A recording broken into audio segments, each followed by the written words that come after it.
Même si les fruits sont naturels et pleins de bonnes choses, tous les fruits ne sont pas bénéfiques pour nos chiens. Il y a certains fruits qu'on peut trouver dans le marché et qui peuvent être vraiment dangereux pour nos petits chiens. Viens avec moi, j'explique dans le chemin.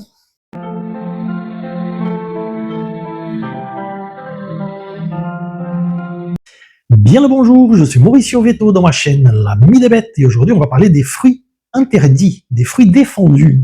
La liste n'est pas courte, moi j'ai séparé 10 noms, mais je trouve que le plus important c'est d'éviter de faire des expériences. On a des fruits qui sont largement connus pour être des fruits bénéfiques, dont une vidéo où j'ai déjà développé à ce sujet, et en tout cas j'ai fait une liste de 10 fruits qui sont connus pour être interdits. En dehors de cela, il y a des centaines de fruits que il vaut mieux ne pas faire des expériences, puisqu'il y a déjà une bonne variété de fruits qui sont officiellement acceptables. À se rappeler aussi que biologie n'est pas une science exacte, il y a des variations individuelles qui peuvent justifier le fait que certains chiens soient plus résistants que d'autres à certains produits. Et là, j'inclus certains fruits interdits. Et vous trouverez aussi d'autres listes, quelques-unes plus strictes que la mienne, d'autres un peu plus généreuses, où on prend comme fruits interdits des fruits qui doivent être consommés avec modération. Ou des fruits permis, ceux qui, si on mange qu'un petit peu, ça ne fait pas mal aux chiens. Mais bon, tout ça est une question de méthode. Et en tout cas, dans cette liste de 10 fruits que je vais présenter maintenant, il vaut mieux ne pas s'amuser avec. Déjà aussi, il y a une autre idée de base, c'est que pour n'importe quel fruit, il vaut mieux enlever les graines et la peau avant de donner au chien, parce qu'il y a beaucoup de composants qui sont toxiques, qui se logent justement dans ces endroits-là. Donc on va à notre petite liste. Numéro 1, les raisins. Les raisins sont connus pour causer des problèmes d'ordre rénal et hépatique, et des problèmes sérieux. On n'a même pas besoin de beaucoup de raisins, même si cette quantité elle est variable individuellement. On n'a pas encore trouvé quel est le composant qui cause ce problème pour les chiens, mais le fait est qu'il vaut mieux ne pas donner des raisins à nos compagnons.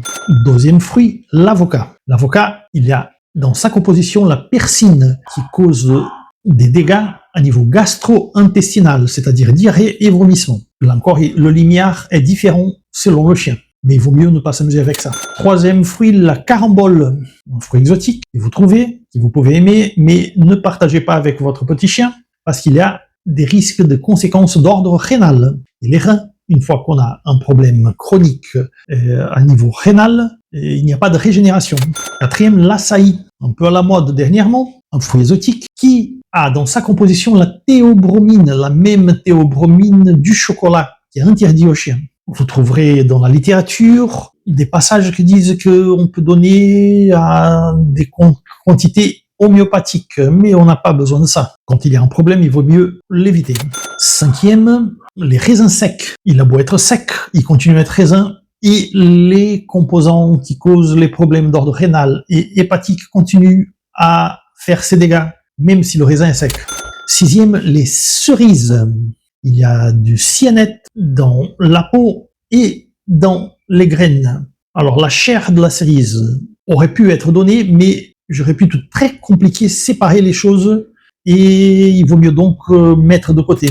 Pour les abricots, c'est identique aux cerises. En huitième, les fruits de la passion, exactement la même chose que les cerises, mais encore plus compliqué de séparer la chair des graines. En neuvième place, on a les figues, qui causent diarrhée et vomissement. Et en dixième et en dernière, on trouve les tomates vertes, qui, tant qu'elles sont vertes, ont des toxines qui sont très dangereuses, causant des vomissements, diarrhée et même des problèmes d'ordre cardiaque. Une fois que la tomate est rouge, ces toxines disparaissent, mais les tomates vertes sont à proscrire.